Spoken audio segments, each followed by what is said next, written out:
पूरी दुनिया सहित भारत में भी जीवाश्म ईंधन के विकल्प के रूप में सेल ईंधन आधारित इलेक्ट्रिक वाहनों को देखा जा रहा है। हाल के वर्षों में इनका उपयोग भी बढ़ा है। चार्जिंग, ऊर्जा भंडारण क्षमता जैसी रुकावटों को दूर करने के लिए भी लगातार प्रयास जारी हैं। इनमें हाइड्रोजन सेल ईंधन भी एक बेहतर विकल्प है, जो पर्यावरण को नुकसान पहुंचाए बगैर वाहनों को ज्यादा सक्षम बना सकता है। हालांकि हाइड्रोजन ईंधन उपलब्ध कराने की भी अपनी बाधाएं हैं।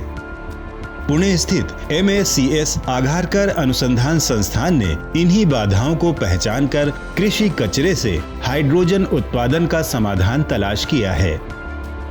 विज्ञान एवं प्रौद्योगिकी विभाग के इस स्वायत्त संस्थान ने भारत की बहुराष्ट्रीय कंपनी KPIT टेक्नोलॉजीज पुणे के साथ मिलकर कृषि अवशेषों से सीधे हाइड्रोजन उत्पन्न करने की तकनीक विकसित की है। यह तकनीक न सिर्फ भविष्य के वाहनों को प्रदूषण रहित स्वच्छ ईंधन का विकल्प उपलब्ध कराएगी, बल्कि कृषि अपशिष्ट की समस्या से निजात दिलाकर किसानों की आय भी बढ़ाएगी। Whenever agricultural residues such as rice straw or wheat straw is to be used, जब भी कृषि अवशेषों का उपयोग किसी भी प्रकार के माइक्रोबियल उत्पादन के लिए किया जाता है, तो उनके पूर्व उपचार की ज़रूरत होती है, जो वातावरण प्रदूषण के साथ प्रक्रिया को महंगा भी बनाता है। हमने इस चुनौती को स्वीकार किया और एक माइक्रोबियल प्रक्रिया विकसित की, जिसने थर्मोकेमिकल प्री ट्रीटमेंट की आवश्यकता को समाप्त कर दिया। इस तकनीक का उपयोग कर एक कुशल 2 चरण प्रक्रिया विकसित की गई, जिसमें पहले चरण में हाइड्रोजन और दूसरे चरण में मीथेन का उत्पादन होता है। इस मीथेन को भी स्टीम रिफॉर्मेशन द्वारा फिर से हाइड्रोजन में बदला जा सकता है। This methane can be steam reformed into hydrogen to produce again hydrogen.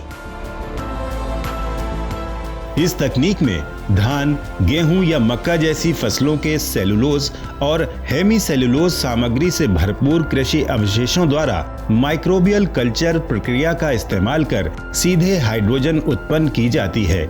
इस दौरान उत्पन्न होने वाली मीथेन से स्टीम मीथेन रिफॉर्मेशन द्वारा अतिरिक्त हाइड्रोजन प्राप्त की जाती है।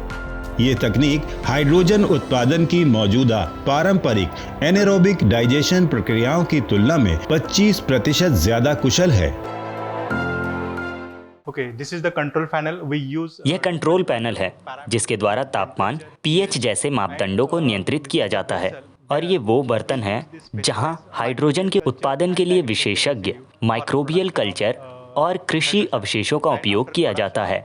इस इनलाइन गैस फेलोमीटर की मदद से उत्पादित हाइड्रोजन की निगरानी की जाती है, जिसके द्वारा हमें प्रक्रिया के दौरान उत्पन्न हाइड्रोजन की मात्रा का पता लगता है। एक अनुमान के मुताबिक भारत में सालाना 20 करोड़ टन कृषि अवशेष उत्पन्न होता है, जिसे खेत में जलाना पर्यावरण के लिए बड़ी समस्या बना हुआ है। MACS ARI की स्वदेशी तकनीक का इस्तेमाल कर इस कृषि कचरे का सदुपयोग स्वच्छ ईंधन उत्पादन में किया जा सकेगा। ARI द्वारा विकसित प्रक्रिया को विकेंद्रीकृत किया जा सकता है।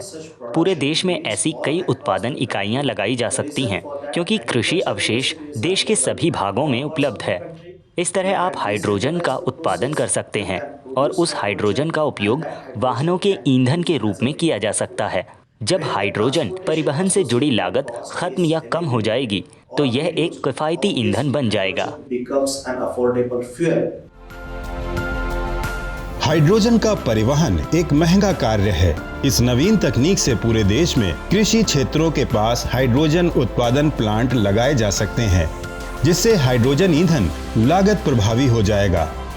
वहीं इससे आने वाले समय में इलेक्ट्रिक वाहनों के लिए लेड एसिड आधारित बैटरी की जगह ज्यादा कुशल और सक्षम विकल्प मिल सकता है और पर्यावरण अनुकूल ईंधन से बड़े वाणिज्यिक वाहन भी चलाए जा सकेंगे। MACS ARI का ये विकास भारत सरकार की मेक इन इंडिया पहल को बल देने वाला है।